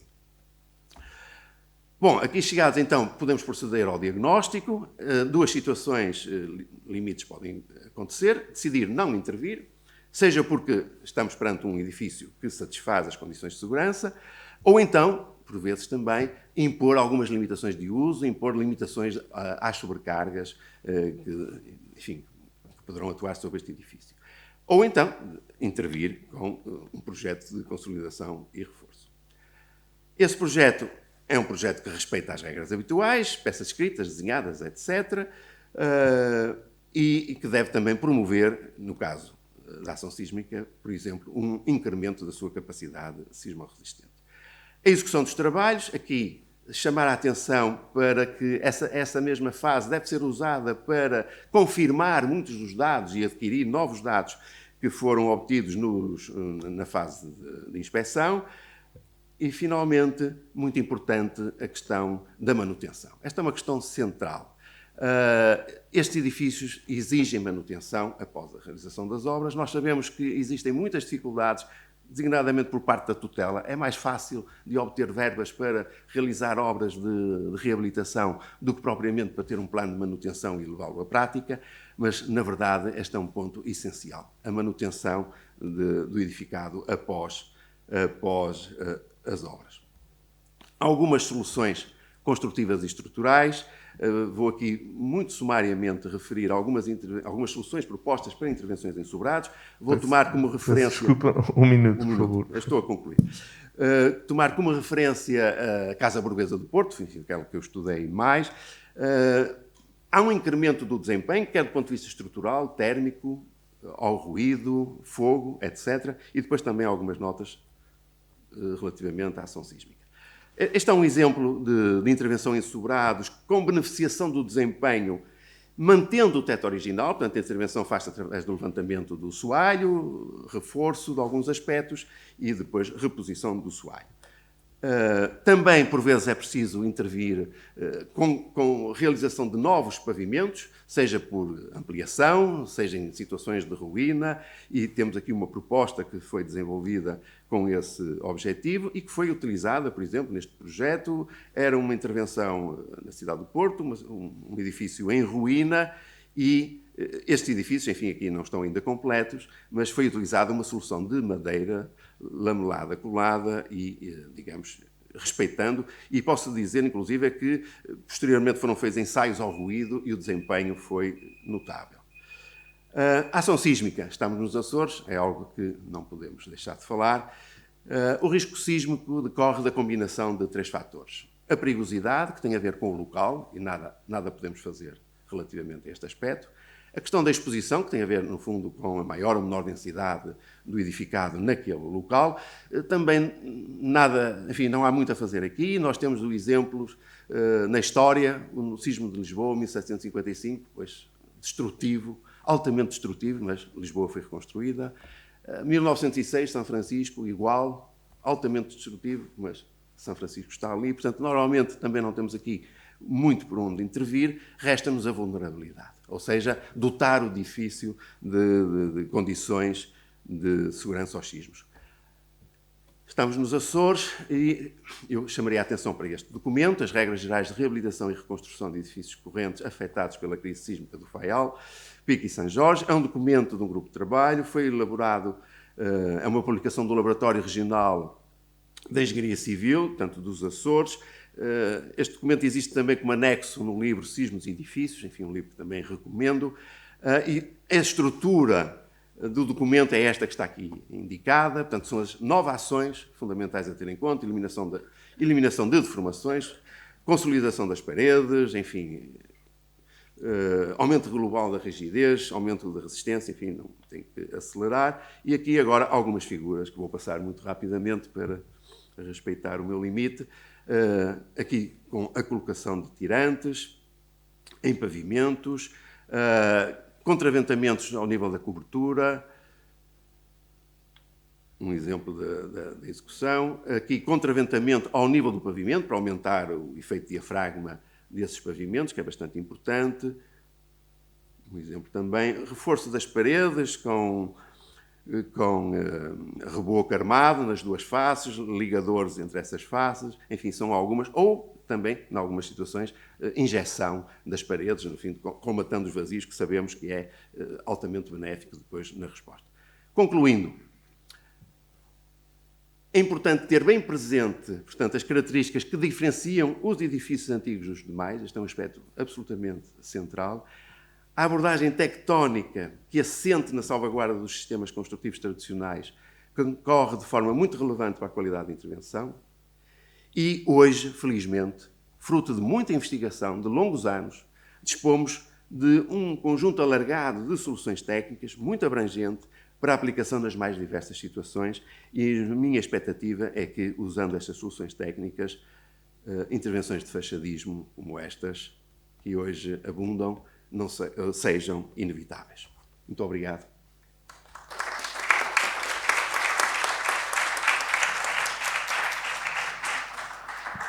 Muito obrigado. Vamos então passar a palavra ao terceiro membro deste nosso segundo painel, o engenheiro Francisco de Sousa Fernandes. É licenciado em Engenharia Civil pelo Instituto Superior Técnico e mestre em Gestão e Administração de Empresas. Natural de Luanda, ingressou na Engil em 1997, onde começou por desempenhar funções no sector de planeamento e controle de custos e mais tarde no sector comercial. Nos anos seguintes, desempenhou funções de direção de obra em diversas obras da região autónoma dos Açores e, posteriormente, como diretor de produção de algumas dessas obras. Presentemente é diretor do Laboratório Regional da Engenharia Civil, cargo que desempenha desde 2012. Foi coordenador de algumas equipas e membro de outras em projetos de investigação regionais, nacionais e internacionais. Foi também responsável pela organização de diversos workshops e congressos de âmbito nacional e internacional. Participou em diversos cursos, seminários e conferências na área de engenharia, sustentabilidade, certificação energética e gestão. É membro sénior da Ordem dos Engenheiros, integra os corpos sociais da Sociedade Portuguesa de Geotecnia e Engenharia Sísmica e do Fundo para o Desenvolvimento das Ciências de Construção. Muito obrigado pelas palavras. Antes de mais, gostaria de cumprimentar, na pessoa do Presidente do Conselho Diretivo Nacional da Ordem dos Arquitetos, o arquiteto Gonçalo Irme, todas as arquitetas e arquitetos presentes nesta sessão, na pessoa do Diretor Regional de Obras Públicas e Transportes Terrestres, Engenheiro Pedro Azevedo, em representação do Presidente do Governo Regional dos Açores, Dr. José Manuel Bolheiro, todas as entidades públicas e privadas, entidades oficiais, colegas engenheiras e engenheiros e restantes participantes aqui nesta sessão, e agradecer o amável convite interessado pelo Presidente do Conselho Regional dos Açores, da Ordem dos Arquitetos, para estar presente nesta sessão e fazer uma apresentação. Portanto, a temática que me foi proposta para este evento é que está aqui colocada. Eu optei aqui por não fazer aqui uma listagem nem exaustiva, nem menos exaustiva sobre estes processos construtivos e materiais endógenos, até porque o estado da arte nesta área está sempre a evoluir e se calhar há aqui pessoas até com mais competência e com novidades até portanto, com metodologias mais recentes sobre esta área. Focaria aqui a minha apresentação em pistas e ferramentas e, portanto, aspectos relevantes que eu considero relevantes para que estes materiais endógenos possam ser integrados e até soluções para esse efeito. Se me permitem, iria aqui primeiramente dar a conhecer, para quem ainda não conhece, o Laboratório Regional de Engenharia Civil dos Açores, que faz este ano 40 anos. É uma estrutura integrada no Governo Regional dos Açores, através da Secretaria Regional das Obras Públicas e Comunicações. Tem uma ligação não jurídica, nem uma relação de hierarquia com o Laboratório Nacional de Engenharia Civil, apesar de, ao longo de quase toda a sua atividade e desde quase o início, ter um protocolo de cooperação e que tem sido frutífero ao longo de todos estes anos. As principais áreas de atividade do LAREC são a geotecnia, a sustentabilidade e prospeção e as estruturas e materiais de construção. Pretendemos agora, com este novo período governamental, criar uma nova valência também em obras hidráulicas e marítimas. Na missão do laboratório sempre houve aqui portanto, o princípio de cumprir todas as suas tarefas com idoneidade e isenção, e promover a investigação científica e prestar serviço a todas as entidades públicas e privadas e pessoas em nome individual que assim o solicitem. Portanto, a sua atividade versa estas áreas, portanto, estudos e pareceres técnicos, principalmente nestas áreas que referi. Outras áreas que são de menos conhecimento ou especialidade do laboratório, temos recorrido também sempre, quer ao Laboratório Nacional, quer a outras universidades e outros especialistas do país. Prestamos também serviço de ensaios e calibrações adaptados às necessidades da região, tentando que a maior parte deles sejam acreditados, neste caso pelo IPAC, através da norma 17.025. Realizamos também, ao longo deste tempo, diversos projetos de investigação. Temos aqui um foco também muito importante na divulgação do conhecimento científico e tecnológico, através da realização de seminários, de congressos nacionais, de workshops nacionais e internacionais ao longo deste tempo. Ainda temos aqui valências na área, portanto, um centro de documentação e uma área de formação e eventos com um auditório e 2 salas de formação. Ao longo destes 40 anos, o Laboratório Regional de Engenharia Civil esteve envolvido nas obras mais emblemáticas e algumas das mais importantes da região autónoma e tem prestado serviço a todos os níveis em várias obras em todo o arquipélago. Passaria aqui agora a esta temática de algumas ferramentas e projetos que auxiliem nesta área dos processos construtivos e materiais endógenos. E aproveitando para responder à questão colocada no debate pelo moderador, o arquiteto Igor França, e como se diz hoje também para não dar aqui um spoiler, neste caso até seria um auto-spoiler, que era pior ainda, falar aqui sobre portanto, um projeto, uma publicação que remonta a 2013 e que foi revista em 2020, que é o Catálogo de Materiais Endógenos dos Açores aplicados na construção. Isto é um catálogo publicado pelo laboratório e com a chancela do Governo Regional dos Açores, e que pretende aqui listar todos os produtos existentes e possíveis de ser aplicados com a incorporação de materiais endógenos. Portanto, tem uma lista de todos estes produtos e também as suas aplicações, os seus tipos de obra e também o seu normativo em termos de requisitos legais, em termos de marcação CE. Este catálogo também faz uma nota introdutória sobre os recursos existentes, os recursos minerais, os recursos lenhosos ao nível da madeira, os recursos fibrosos das várias fibras naturais e não naturais. Aborda também a temática da marcação CE, muito importante e muitas vezes esquecida ou ignorada. Portanto, houve uma orientação para que este documento estivesse disponível em todos os projetos e que fosse utilizado, ou seja, que estes produtos fossem utilizados nas obras da região. Apelamos também nas revisões que se pretendem fazer para o futuro, para que esta lista seja engrossada com novos produtos, novos produtos com incorporação de materiais endógenos que possam estar nesta lista e que possam ser usados nestas obras. É certo que não podemos fazer, a legislação também impede, a legislação comunitária, que se obriga, portanto, num concurso ou num projeto, depois de uma obra, a aplicar um determinado produto ou uma determinada marca, mas poderá haver formas de contornar isso, ou seja, dizendo que um determinado tipo de caixaria terá que ser em criptoméria ou acabamentos com pedra de basalto, se bem que há sempre concorrência exterior que pode alterar esta situação. Tive uma experiência própria em que uma obra de grande dimensão, com um projeto do arquiteto Souto Moura, e que a quantidade de pedra de basalto era brutal, era quase a obra toda. Eu era o diretor dessa obra e portanto, não consegui um preço relevante que conseguisse fazer a obra, sem perder dinheiro, com os fornecedores da região.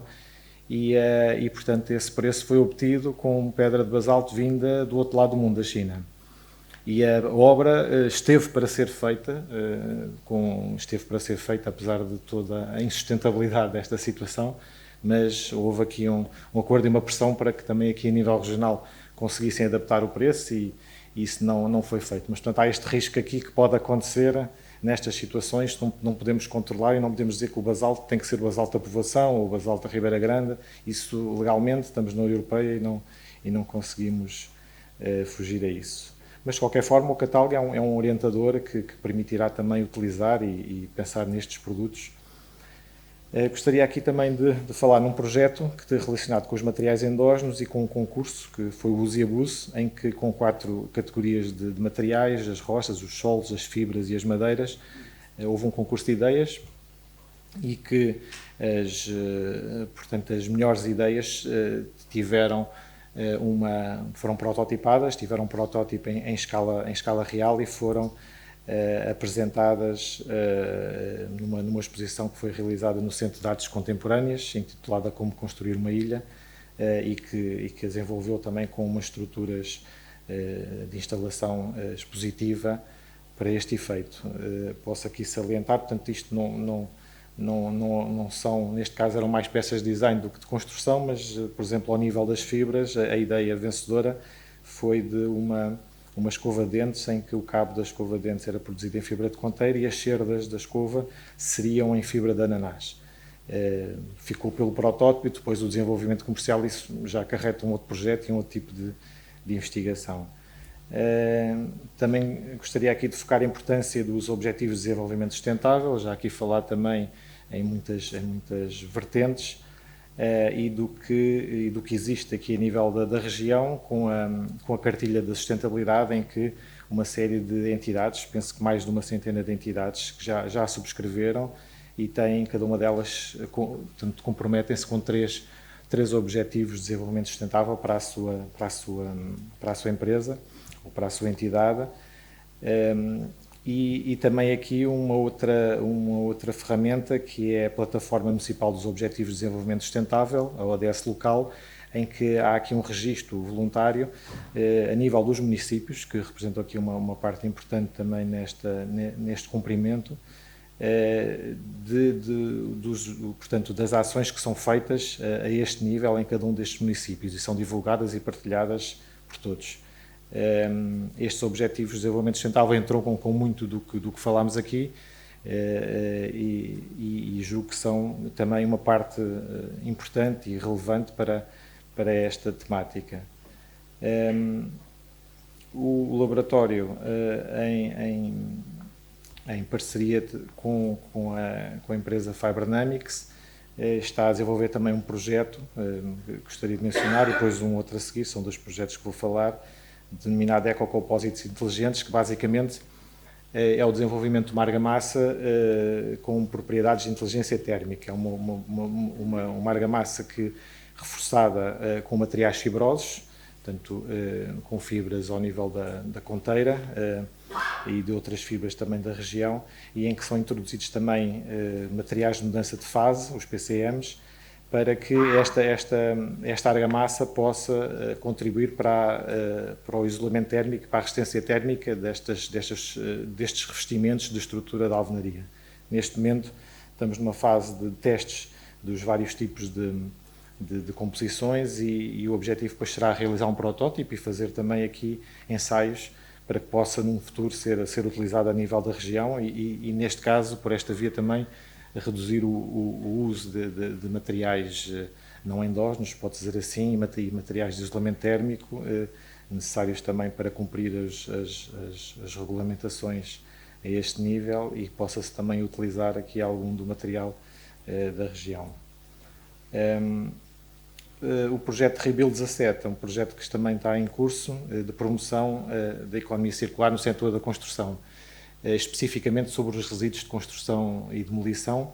É um projeto que pretende criar uma plataforma em que todos os stakeholders do setor estejam envolvidos e que haja, portanto, promover o contacto entre eles e que haja o conhecimento do que existe na região a este nível, ou seja, a ideia é que os produtores, quem tem o resíduo, e quem tem o resíduo pode ser um grande empreiteiro, pode ser um pequeno empreiteiro, pode ser eu, com as obras que faço em casa, poder colocar na plataforma essa indicação e depois a própria plataforma vai, sabendo dos caminhos possíveis e das tecnologias possíveis que existem na região e também das soluções possíveis a montante e das entidades que já fazem produtos nesta área, dar a melhor solução possível para este resíduo, que não é, numa primeira instância, a deposição em aterro, nem a entrega num operador licenciado, e de forma também a fomentar aqui esta ideia também que, paralelamente à questão do taxar de uma forma mais expressiva a questão dos recursos endógenos e para promover também pela via da criação de valor, ou seja, que as pessoas tenham a noção de que o resíduo não é só um custo, não vai ser um custo que vou entregá-lo, mas eu posso ganhar dinheiro com ele.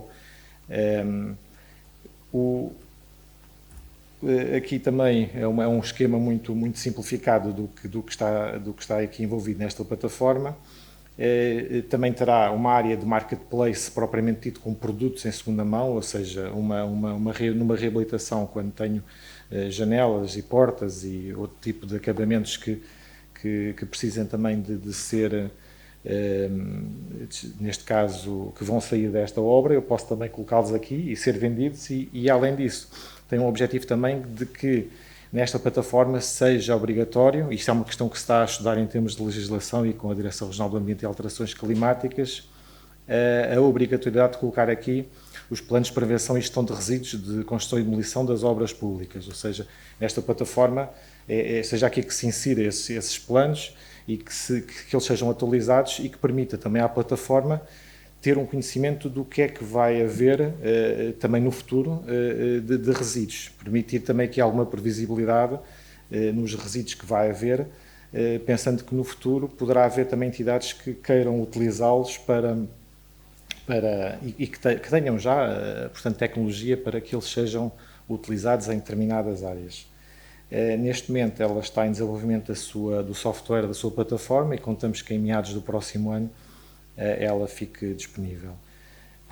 Passando aqui a alguns aspectos relevantes na intervenção e reabilitação urbana, algumas destas questões e aspectos foram falados aqui ao longo da manhã e da tarde. Portanto, destacaria aqui a questão da consciencialização e contributo de todos. Há aqui um processo simplificado de uma obra que vai desde a ideia da obra à fase de projeto, à fase de execução, da assistência técnica e de garantia. E apesar de haver aqui fases que poderão ser mais importantes ou desempenhar um papel mais relevante nesta aplicação dos materiais endógenos em soluções construtivas e nesta definição dos processos construtivos, a verdade é que todos nós podemos fazer algo pelo processo, ou seja, nenhum de nós sozinho vai mudar o mundo. Há entidades, eu, Francisco Fernandes, como entidade individual, posso ter aqui um papel e fazer aqui alguma coisa para melhorar esta situação. Eu, Francisco Fernandes, como diretor do laboratório, posso fazer aqui se calhar mais alguma coisa, e cada um de nós, até na sua fase de obra, mesmo um empreiteiro, numa obra que não foi pensada desta forma, pode também contribuir, e muitas vezes até em benefício próprio do dono de obra, para que se utilizem materiais endógenos, para que haja reutilização de resíduos. E, portanto, é nessa perspectiva que eu acho que isto é uma questão cultural também, mas o contributo terá que ser de todos. A questão das alturas mais importantes em que isto possa acontecer, isso também já foi falado, é na altura da ideia e na altura do projeto, ou seja, no programa preliminar, se esta vontade já for indicada, o próprio projeto necessariamente também terá que acomodar isto. E, portanto, mesmo que não seja indicada, na fase de projeto, o projetista também tem esta possibilidade de incorporar na sua peça, na sua obra, todas estas ações de processos construtivos e de materiais endógenos integrados. E, por outro lado, isso resolve uma questão também que não resolve a questão depois do custo final da obra, poderia ser maior ou menor, mas ficarão todos em pé de igualdade, porque quando o projeto vai para a fase de concurso, para o empreiteiro, seja mais caro ou mais barato por esta introdução destas alterações, isto é igual para todos, ou seja, não é numa fase de obra que vai haver aqui um aumento. Portanto, é nesta fase inicial e perante também um bom diagnóstico do que existe, e da ideia que eu acho que está aqui também, portanto, o grande foco e onde se deve dar aqui uma grande atenção a esta situação. Também já foi falado aqui na desconstrução e no planeamento da reabilitação, por demais importantes. A desconstrução num processo de reabilitação, quando se vai reabilitar uma obra, fazer uma análise, uma análise prévia portanto, do estado da obra e dos materiais que podem ser reabilitados, daqueles que têm interesse histórico, daqueles que não têm, e também numa outra perspectiva de reabilitação, ou mesmo de obra nova, que é pensar nos materiais e o seu fim de vida e o seu ciclo de vida, ou seja, na desconstrução, quando uma obra nova ou reabilitada terminar, ou seja, que estes materiais, depois no final do seu ciclo de vida, possam ser reaproveitados para novas obras, e pensar a obra também desta forma. E tudo isto tem que ser feito também nesta fase inicial do programa preliminar e do projeto. O plano de prevenção e gestão dos RCDs, como também já referi há pouco, em que nos itens da sua legislação refere aqui destacado a promoção da reutilização de materiais e a incorporação de reciclados de RCD na obra. Mas para isto o plano de prevenção também tem que deixar de ser uma mera peça figurativa da obra, que neste momento é um papel que é usado e serve uma proforma para depois ser registado no final da obra, mas servir como uma ferramenta de trabalho e realmente para cumprir este desígnio de reutilizar e incorporar os RCDs na obra. Também aqui focava um último aspecto que tem a ver com a normalização e pré-fabricação. É lógico que isto não é uma solução para tudo, e estamos aqui digníssimos especialistas e arquitetos com peças de autor, e portanto nem todas as obras são normalizadas ou pré-fabricadas, mas mesmo numa grande obra ou em obras correntes ou em obras repetidas, pode-se pensar nesta situação e nesta sistematização e que ajuda também numa economia de recursos materiais, numa economia de tempo e também recursos humanos, que hoje em dia são por demais importantes. E pronto, em súmula, estes foram os aspectos que eu gostaria de salientar. Foram algumas ferramentas que o laboratório tem vindo ao longo destes anos a contribuir, e alguns aspectos relevantes para construir uma ilha. A reabilitação, a circularidade, a sustentabilidade, a redução e a desconstrução são temáticas importantes, mas que muitas vezes são abusivamente presentes e são abusivamente mencionadas. Eu julgo que mais do que estes conceitos, as pessoas, a intervenção nos processos e as suas ações é o que releva, é o que fará a diferença para que se consiga dar aqui um salto nesta ação e nesta ação de reabilitação e feita de uma forma mais lógica e com mais frutos.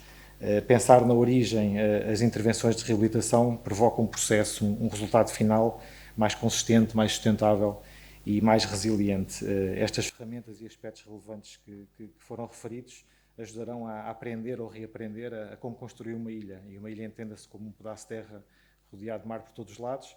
Uma ilha pode-se entender como um bairro, um quarteirão ou uma cidade, portanto, qualquer um desses termos. Muito obrigado.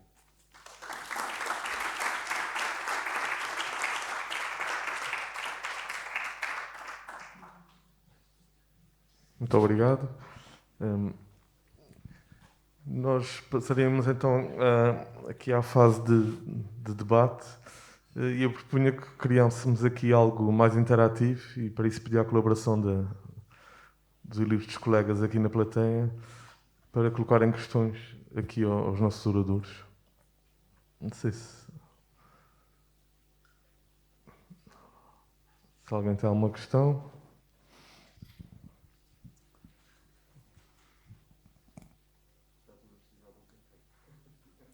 Exatamente, está tudo a precisar de um café, mas eu tenho uma questão.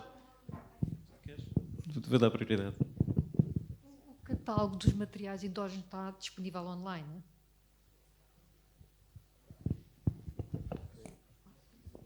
Sim, está. Eu não referi, peço desculpa. Ele está disponível no site do Laboratório Regional, no portal do Governo Regional, e, portanto, pode ser descarregado e consultado. E portanto, sugeridas melhorias também, ou a incorporação de novos produtos para ele. E aproveitando da continuidade, esses trabalhos são feitos em articulação com a Universidade dos Açores? Algum desse trabalho de investigação? Uma grande parte deles não tem sido feita em colaboração com a Universidade dos Açores. Temos tido alguns parceiros ao nível de entidades privadas de investigação e outras universidades.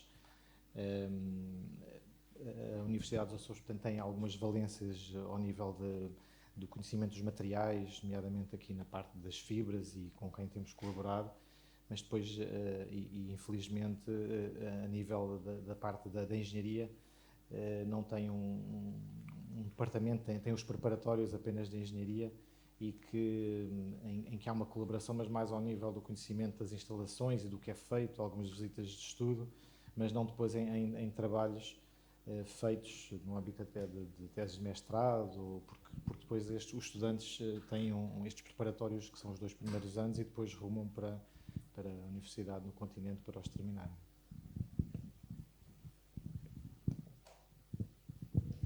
Na sequência do que tem sido dito, da utilização, a nível nacional vai ser criado um incentivo fiscal de 1.500 euros para mudança de janelas, de caixilhos, e isso já é patente na região, com troca de caixilhos em diversas habitações da nossa criptoméria, que tem anos e com valor acrescido, em que fazemos incentivo para a exportação, é preciso ter isso em conta, e andamos a importar, por decisão de fiscal, caixilhos de alumínio, e é descaracterizar a nossa arquitetura existente por troca de situações. Portanto, julgo que seria de incentivar, se é para aproveitar os fundos comunitários, que fossem utilizados materiais endógenos com a certificação emitida pelo laboratório e com a promoção de que esse quadro de transposição fosse feito para a região, mas com a caracterização de utilização da criptoméria em alternativa à caixilharia de alumínio ou de PVC. Porque a eficiência energética é garantida com essa facilidade pela importação de alumínio e de PVC, quando nós na região temos um material de alta durabilidade como a criptoméria. Sim, agradeço a nota e concordo em absoluto. A questão aqui é que neste momento não temos, ou seja, há a nível do histórico e do património existente, construções e caixilharias em criptoméria, e mesmo hoje em dia elas são executadas, mas não temos uma caixilharia certificada de acordo com as normas atuais da certificação energética para esse efeito. De qualquer forma... Eu desejaria que a Universidade dos Açores, nesse campo, fizesse isso. Sim, a Universidade dos Açores... Incentivar mesmo essa situação. Sim, e o próprio Laboratório Regional de Engenharia Civil também lança até este repto, e já lançou e volta a lançar também, para que, em colaboração também com as entidades e os próprios produtores de caixilharia e as serrações e todos os potenciais interessados possam desenvolver uma solução a este nível que incorpora, portanto, materiais endógenos, neste caso a madeira de criptoméria, para este tipo de caixilharias. De qualquer forma, numa obra se calhar indiferenciada ou que não tenha que cumprir os requisitos térmicos e de eficiência, ela poderá ser aplicada. Agora, para um caso dos apoios dos fundos comunitários, em que é exigido que essa caixaria tenha uma certificação e, além disso, até seja reconhecida pela Associação Portuguesa do Ambiente e tudo mais, é um processo que não é imediato, ou seja, que não se conseguirá de imediato ter essa solução, mas é um caminho. E daí também esta ferramenta do catálogo dos materiais endógenos também pretende isso. Eu não referi a própria publicação, tem também sugestões de potenciais soluções que possam ser aplicadas com materiais endógenos aqui na região, e até estudos de caso de projetos que já foram realizados. Portanto, muitas vezes e na maior parte dos casos, não é preciso fazer investigação fundamental, não é preciso inventar a roda, porque no mundo inteiro há soluções que podem ser, algumas delas, atualizadas e replicadas aqui na região autónoma. Portanto, é preciso haver aqui a vontade de várias partes, não só do laboratório, não só da Universidade dos Açores, mas também incentivar as empresas da região e outros stakeholders a investirem um pouco nesta área, porque também existem fundos e projetos para esse efeito, para conseguir realmente ter este tipo de soluções. A minha preocupação era com a situação da classificação energética, de eficiência energética nos edifícios, estarem a ser disponibilizados 1.500 euros para alterar essa situação, o que vai incentivar os particulares, portanto, isso está-se a falar em termos de clientes particulares, de substituírem as situações existentes de criptoméria por situações importadas, que julgo que a grande dificuldade será no vidro duplo. Eu julgo, assim, sem ser analista, e só pensei nisto neste momento, mas refletir um pouco sobre isso, que é nós estarmos a preocupar com a situação da economia circular e estarmos a partir vidro e a mandar madeira para destruírem, porque estamos a ser incentivados fiscalmente a fazê-lo. Sim, quando se dá 1.500 euros para substituir janelas para a eficiência energética, é o que a pessoa vai fazer, vai tirar a sua janela de madeira que tem em casa e vai substituí-la por um produto importado, e julgo que a situação será do vidro duplo. Portanto, também em termos tecnológicos, não sei como é que isso se faria, mas de certeza que haverá uma solução de engenharia que permita conjugar as duas situações. Nessa perspectiva tem razão, e vem de encontro ao que foi falado também esta manhã pela arquiteta Alice, destas intervenções de reabilitação, e neste caso estas intervenções pontuais que são financiadas, são feitas sem qualquer fiscalização ou sem qualquer pré-aprovação em termos desta análise do que lá existe e do que poderia ser feito, se o que lá existe poderia ser mantido, até que ponto é que aquela janela com algum reforço mínimo poderia ter condições semelhantes às de uma janela de alumínio ou de PVC eficiente. De qualquer forma, esse tipo de soluções analisadas preservava o património existente, mas neste momento nunca poderão ser financiadas, porque uma solução de melhoria deste nível não é atualmente uma solução certificada, mas não deixa de ser interessante pensar dessa forma, ou pelo menos controlar aqui o processo para que não haja esta transformação.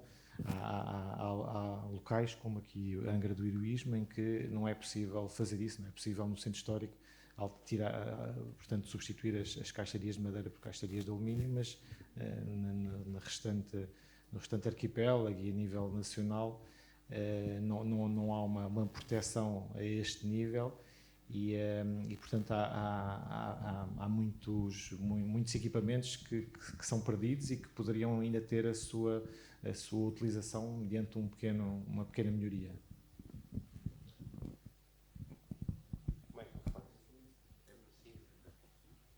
Eu queria só dar um contributo. Lembro-me uma vez uma discussão em Lisboa com o arquiteto Cisa Vieira, por causa da Associação 25 de Abril, e alguém lhe disse porque é que ele manteve as caixarias, duplicando pelo interior, penso eu, para melhorar o desempenho, e o Álvaro Cisa deu uma resposta brilhante. Ele disse assim: vocês já viram alguma noiva do Minho sem os juros? E uma noiva do Minho tem que ter o equipamento, se não é noiva do Minho. Uma fachada tem uma relação com as caixarias, faz parte do repertório, faz parte do léxico.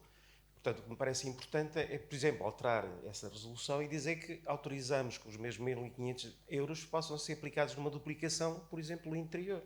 E aí já temos ganhos energéticos, acústicos, que quisermos, e podemos manter as caixarias. Eu acho que aqui é que precisamos mesmo tentar encontrar soluções muito expeditas para resolver problemas que, na verdade, não são impasses se os quisermos resolver. Desculpem lá a interferência.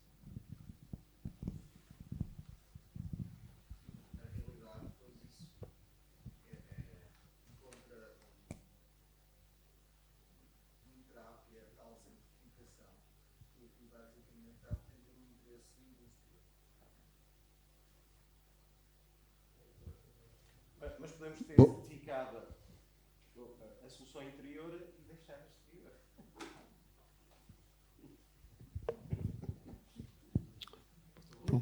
Boa tarde. A minha questão vai um pouco ali para o professor Dr. Rui. A minha área também é de estruturas e de facto eu gostei muito de toda a apresentação que mostrou, da parte da monitorização, da parte dos ensaios, de todo aquele estudo que envolve um reforço ou um projeto de estruturas num edificado existente. Mas a verdade é que, agora partindo um pouco para a nossa realidade, em que nenhum dono de obra quer pagar nada desses ensaios, nem nada dessa monitorização, ou seja, para o mundo real, nós, como projetistas, qual é o nosso papel? E vejo colegas que confiam naquelas paredes de 40 anos e metem aço leve e dizem que nunca vai cair. Temos colegas que fazemos estruturas desde lá de baixo e fazemos uma estrutura autoportante e assim ao menos dormimos mais descansados. As duas são criticadas, as duas têm vantagens, as duas têm desvantagens, e queria saber um pouco a sua opinião sobre isso. Muito obrigado pela sua questão. Bom, ela é pertinente. De facto, digamos, o sistema que eu apresentei, aquela metodologia, foi desenvolvida e muito pensada para intervenções em edifícios históricos, monumentais, onde, em princípio, nós dispomos dos meios, querem tempo, querem recursos financeiros, temos capacidade para construir aquelas equipas multidisciplinares, etc, etc. Eu tenho consciência que, quando estamos perante uma intervenção no edificado corrente, com donos de obra com limitações de tempo e principalmente orçamentais, é mais difícil de aplicar religiosamente e rigorosamente toda aquela metodologia, mas ela serve de referência. E a verdade é que pergunta-me qual é o papel dos engenheiros, designadamente, nesta matéria. O primeiro papel é mesmo de persuasão, ou seja, tentar demonstrar que o custo associado à elaboração, por exemplo, de um bom relatório de avaliação da situação do edificado, designadamente do ponto de vista estrutural, tem a jusante ganhos significativos na solução que nós vamos desenvolver. Portanto, como eu dizia há pouco, o conhecimento é central, o conhecimento é fundamental. E se nós estivermos bem informados, conseguimos seguramente, e se tivermos também a capacidade técnica para o fazer, também é importante, naturalmente, estamos em condições, de facto, de propor soluções que economicamente são vantajosas, já para não falar do ponto de vista dos valores culturais, etc., que podem ser preservados através de uma boa solução, mas tocando apenas no aspecto económico, é possível realmente demonstrar, e há exemplos disso, enfim, são conhecidas práticas de colegas, enfim, não queria personalizar, mas o professor Aníbal Costa aqui presente já o demonstrou em inúmeras situações, realmente, os benefícios que decorrem de um relatório de inspeção e diagnóstico rigoroso e exaustivo e que revertem em benefício do dono de obra. Naturalmente, há um custo adicional que tem que ser suportado, mas que é amplamente justificado e é recuperado com ganho, com mais-valias que revertem a favor do dono de obra. Agora, eu reconheço que nem sempre é fácil convencer o dono da obra da bondade desta solução. Eu reconheço isso. Mas pergunta-me o que é que nós devemos fazer, é isso mesmo. E dar exemplos, e existem, e dar exemplos que de facto demonstram que é assim que devemos proceder no interesse do dono da obra. Não sei se respondi cabalmente à sua questão. Mas... Agora podem continuar. E se ele não quiser? Se o dono de obra não quiser, eu diria que aí há uma questão, digamos, deontológica. Ou, apesar de tudo, o técnico envolvido reconhece que ainda assim tem um conhecimento suficiente para fazer uma intervenção capaz e vai fazer, insistindo perante o dono da obra de que não é a melhor solução, seguramente, até do ponto de vista económico, mas enfim, se é todo impossível convencê-lo, há que avançar. Se entender que não tem condições, pois, embora eu saiba que isto é difícil, não deve fazer o trabalho. Ok, obrigado. Obrigado. Para tentarmos aqui reajustar o horário e recuperarmos fazíamos só aqui uma última pergunta, que já tinha levantado aqui o braço aqui à frente.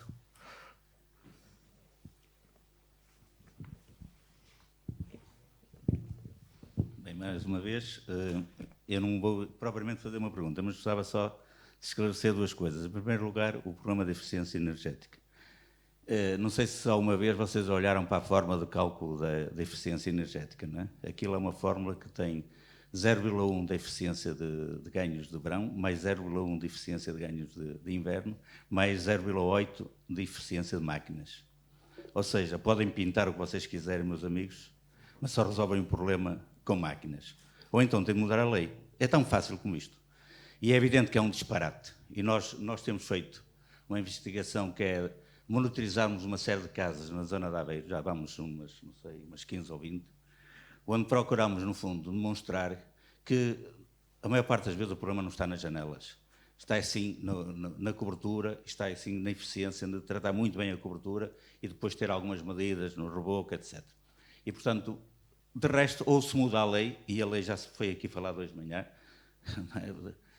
mais demonstrado que a lei não é para nós, é uma lei para os nórdicos, e nós, felizmente, temos um clima que faz invejar muita gente, e, portanto, nós devemos procurar forçar no sentido de adaptar a lei ao que nós somos e à nossa realidade. Depois, já agora uma outra nota relativamente a esta parte do relatório. Eu devo dizer que eu trabalho com vários arquitetos, já disse há um bocado, mas nomeadamente com o arquiteto Nuno Valentim, e ele começou por em todas as casas, exigir em todas as intervenções, exigir esse relatório de inspeção e diagnóstico aos clientes. No início foi muito complicado, mas agora não há uma intervenção de reabilitação que ele não faça em que não seja elaborado um relatório de inspeção e diagnóstico. Ou seja, o arquiteto tem de ser persistente. Tem de mostrar e evidenciar no final, não é, que há intervenções de reabilitação que se consegue fazer. Nós reabilitamos algumas casas no Porto em que gastamos menos 500 euros por metro quadrado e a casa ficou impecável. Noutra 600, 700. Isto, evidente, já foi há uns anos, foi em 2014, 2015. Hoje a realidade é outra, mudou totalmente. Mas conhecer o objeto onde nós vamos intervir e conhecê-lo de forma profunda é uma mais-valia para o dono de obra espetacular. Agora temos a demonstrar isso, e temos de demonstrar com casos reais. E, portanto, para isso é preciso que o arquiteto seja persistente e mostre evidências e tenha possibilidades de fazer isso. E já agora só deixava uma terceira nota, é que relativamente às paredes. As paredes, aqui o laboratório, o Francisco não falou nisso, foi pena, mas o laboratório tem feito um trabalho de investigação nas paredes, não só no comportamento estrutural das paredes, como no sistema construtivo das paredes açorianas. Ao longo dos anos, já há vários anos estão a fazer vários ensaios nesse domínio, onde vocês podem obter informações sobre o comportamento das paredes dos Açores. E eu publiquei um livro, conjuntamente com o professor Carlos Sousa Oliveira, na sequência do sismo de 1998, que se chama 10 anos após o sismo de 1998. É um livro que tem vários capítulos sobre os ensaios em paredes de alvenaria dos Açores. Ensaiámos várias casas ali na Ilha de Faial, onde tiramos as leis de comportamento, onde testamos reforços e onde vocês podem encontrar muita informação sobre essas paredes. Portanto, vocês têm de dizer aos vossos engenheiros, procurem bibliografia e não tenham medo de aproveitar as paredes, porque elas têm possibilidade de serem aproveitadas para os projetos de reabilitação. Muito obrigado. Queria aproveitar...